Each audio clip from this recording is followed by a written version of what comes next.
आर्त भाव से किया जाए। आदमी जब दुखी होता है तब उनमें अहंकार की मात्रा कम हो जाती है।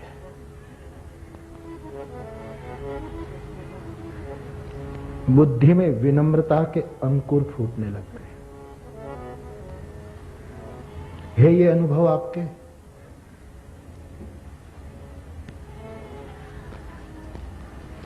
कोई भी साधन करो, जप तप यज्ञ दान जो कुछ करो, ध्यान धारणा समा, अरे कुछ भी साधन अमित है। प्रत्येक साधन के पीछे साधक का आर्त भाव होना चाहिए। वरना अहंकार साधन को बिगाड़ देगा।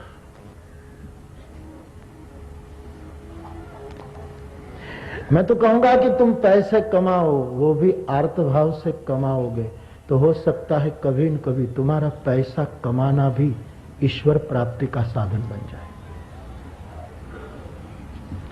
लेकिन पैसे कमाते समय हम आर्त नहीं हैं।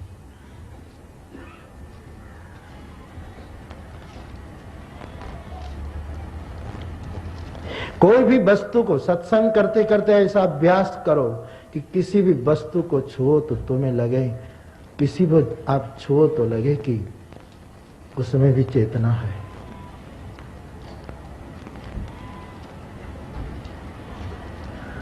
मैं विदेशी कुछ कवियों के संस्मरण पढ़ रहा था, उसका भाषांतर पढ़ रहा था। बहुत बड़ा कवि हुआ मिल्टन, महाकवि मिल्टन।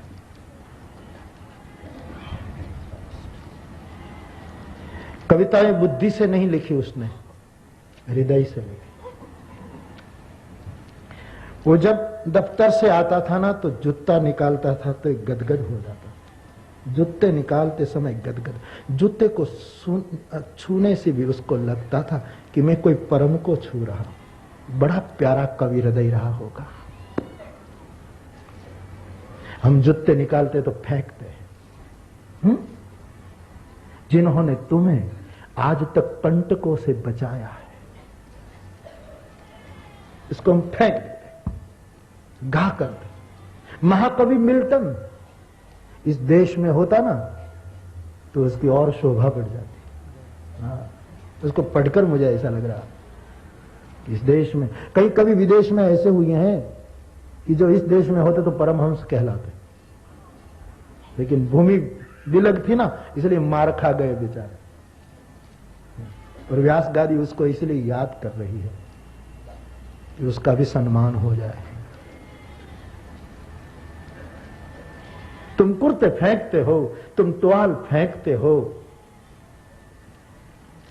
इस साधु हृदय कवि कोई भी चीज को छूता था तो उसको लगता था मैं परम को स्पर्श कर रहा हूं। इवन जूते तक मिल्टन के बारे में लिखा।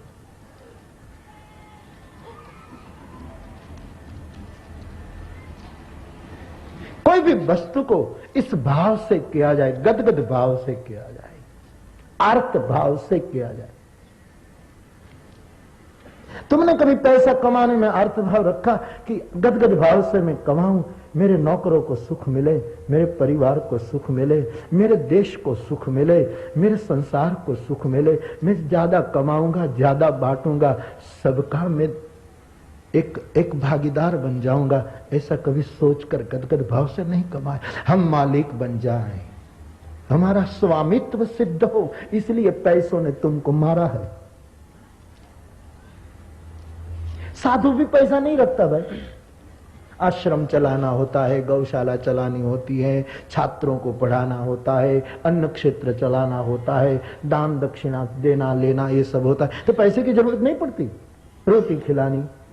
लेकिन साधु पैसे को छुएगा तो भी गदगद भाव से छुएगा कि ये पैसा नहीं है, ये गेहूं की रोटी है, ये पैसा नहीं है, ये राम जी के अंग का वस्त्र है, ये पैसा नहीं है, ये बीमार की दवाइयां हैं। प्रेम से कोई भी वस्तु को छुओगे तो वहां भी प्रेम होने लगेगा। हमने छुआ तो भी मोजा पहन कर छुआ, नगद नहीं छुआ। प्रेम से छुओ। कोई भी तरीके से प्रेम प्रकट हो जाता है। एक हवाई जहाज विदेश की उड़ान पर था और एक बूढ़ी माता जी पहली बार विदेश जा रही थी, घबरा गए। इससे पहले वो कभी विमान में बैठी नहीं थी, पहली बार उनका बैठना था और जाना जरूरी था। बेटा रहा होगा, मां को बुलाई थी और अकेली जा रही है। और पहली बार बैठता है, उसको घबराहट भी हो सकती है और आश्चर्य भी हो सकता है, क्योंकि नया नया अनुभव है बिल्कुल।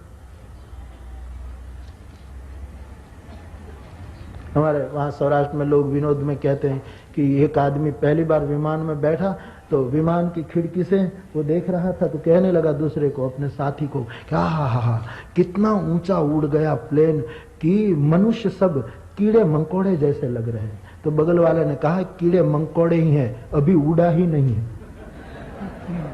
तू देख रहा हो कीड़ा मकोड़ा ही, मूर्ख, अभी उड़ा नहीं है।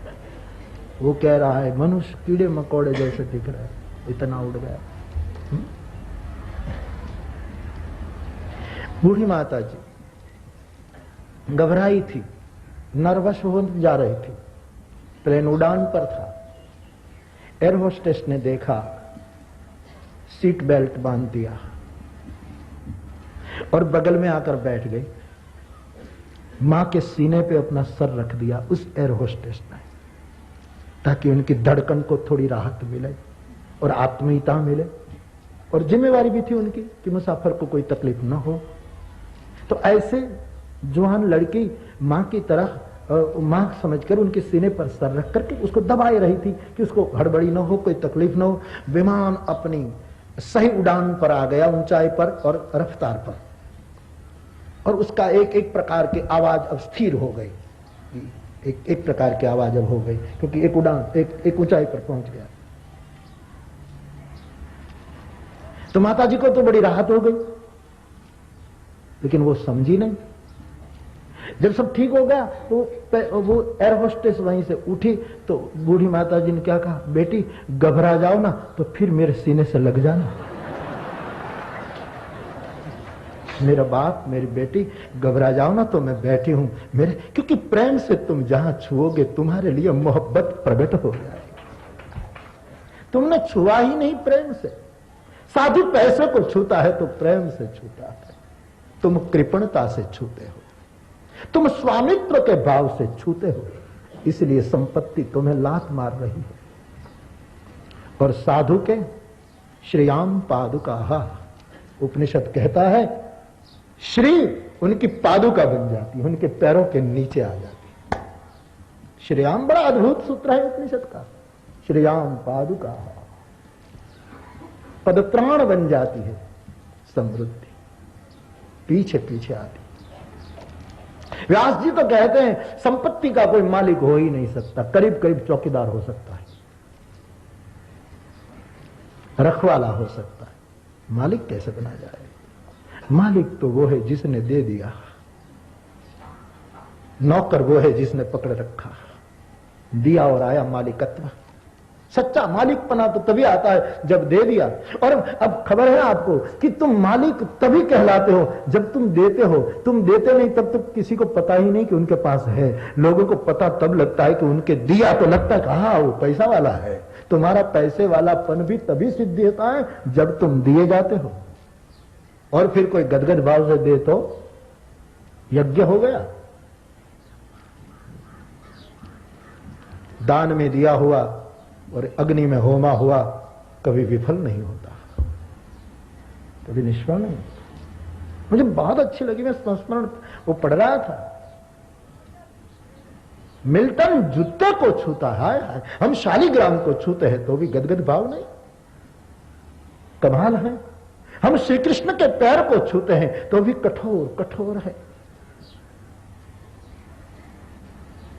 अंतिम बात लिखी उसमें कि जूते को छूना, किसी को जूता नहीं निकालने देता था मिल्टन, था महाकवि,